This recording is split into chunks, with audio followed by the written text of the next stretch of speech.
you to get excited about your life. Here we go, in 10. Stand by, camera 6. If it's happening now, we're going to deal with it now. Stand by, Dr. Phil. This is going to be a changing day in your life. I'm taking people with real problems and moving them in. Hello and welcome to the Dr. Phil Show. I'm your host, Dr. Phil. Today is all about relationships and dealing with inner feelings. I have two special guests with us today that demonstrate how this lack of communication can be a problem. We will be discussing their issues and suggest some solutions between the two, hoping to put an end to their differences. Now let's bring out our first guest, Dr. Victor Frankenstein.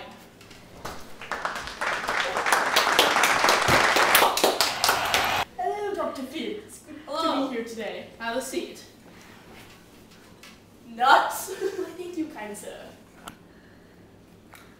Okay. Let's start off with the story behind this. Describe to me when things first started going downhill for you, Doc. Hold on a second.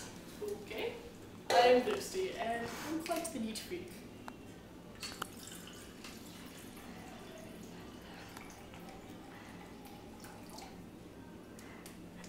The library was greatly appreciated. You're a strange one.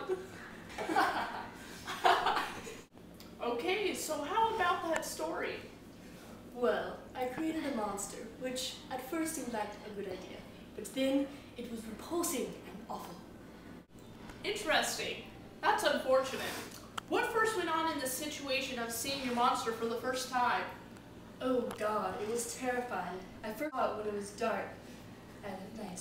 I was in my room, and I was laying in my bed, and I turned, and there it was at my bedside, its big yellow eyes staring right at me. Talk about nightmares. Now, why did you create it then and just run away from it? What did you expect? Some beautiful thing? Well, at the time, the only thing I thought about was what he might be capable of doing to me. But now that I think back, I realize that it was immature and thoughtless.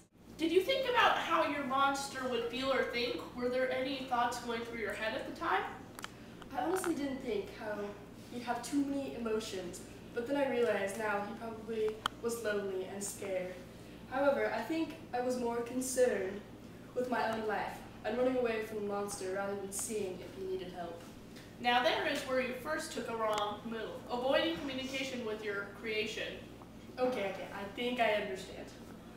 It's just, he was way out of hand for me. My creation became out of control. He murdered the only people I had close to me. I'm familiar with these deaths. That must have been so rough. I'm so sorry to hear about that, Doctor. With the killings of your family and friends, do you feel responsible for this madness? I realize that I am responsible for the deaths of these people. It is so obvious to me, and a haunting regret that lingers in my head. It's because of my hands these people are dead. After all of that, how did your last interaction go with your monster? I only blame myself now. I was actually quite impressed with him. He described what he had learned and how he felt about society and his current situation. He understood where he belonged in the world. What did you expect? You left him pretty much on his own and to fend for himself. But next, we have our monster going to visit us and tell us about his side of the story when we get back from this commercial break. Stay tuned. Wow, Lauren, I wish I really had hair like you. Now you can with FrankenWow. Really? Yeah, now only $49.99. Your hair will be instantly different. Gee, thank you. Coming up.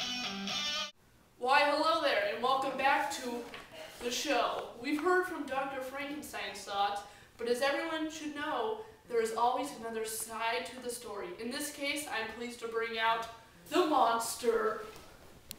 Sit down. Was that really necessary? My sincere apologies. What would you like to be called? Steve. Okay, Steve. Why don't you tell us your side of the story? Well, I first opened my eyes into the world and I was very confused. I stumbled around at first trying to find my footing. Then I realized I needed to find my master or my creator. I just thought we could be friends, but shortly after meeting him, he ran off in disgust. And how am I supposed to feel even when the man who created me was scared of me. I just don't know what to do. I see. So you feel unwanted? Absolutely. He left me with no instructions at all. What did you think about your second interaction with Victor? Oh man, well, when I first saw him, I was excited to see him, but after just the first time, he was terrified. After some convincing, I persuaded him to listen to my life story, which he did. Now all I want in life is a woman. Why did you feel you needed a female companion? Why do you feel you need a female companion? The nights were cold and lonely. Everyone rejected me and I had no friends, like none. If I had someone who understood my struggles, my journey, maybe I could learn to forgive Victor. Wow, that must have been rough. How about we bring out Dr. Frankenstein back in and see what he has to say about this. But now it's time for a quick commercial break. I'm hungry. Yuck. Monster oats. They're scaringly delicious. Hello and welcome back to the Dr. Phil Show. Alright son, now let's bring out Dr. Frankenstein and figure this out. Dr. Victor?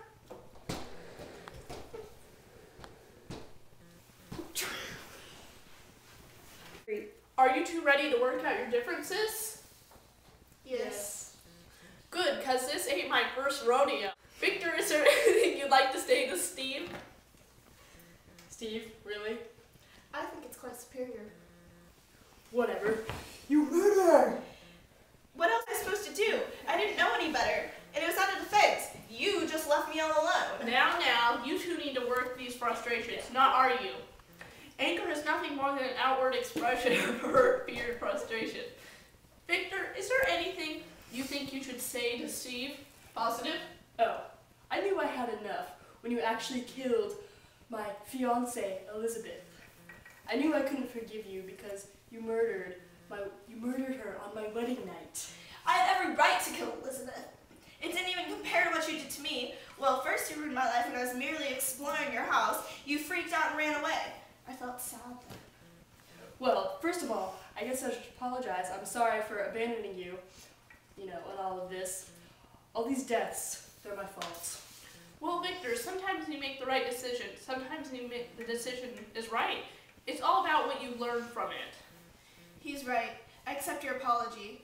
Being on my own made me learn things myself, which in a way was a good thing, and I'm smarter now because of it. See, now there's a positive view. How's that going for you? You, Victor, you need to find a different hobby besides science. And Steve, you need to learn to forgive and forget. Pretty well. I even realized I can read. I read Paradise Lost, which was my favorite. Impressive. Maybe my creation wasn't such a disaster after all. Maybe we can actually be friends. Now that they've settled out their differences, how about a commercial break? Stay tuned. Need a quicker way to get across your house? Hold on.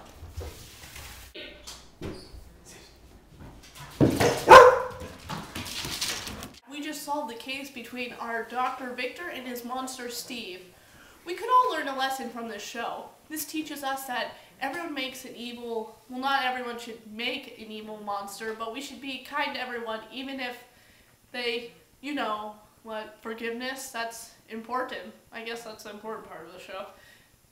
Thanks again. We'll see you next time.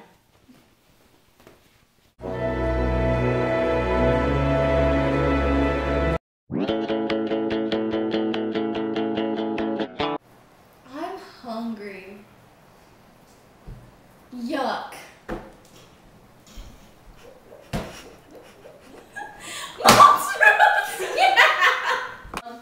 Now let's bring out Dr. Frankenstein.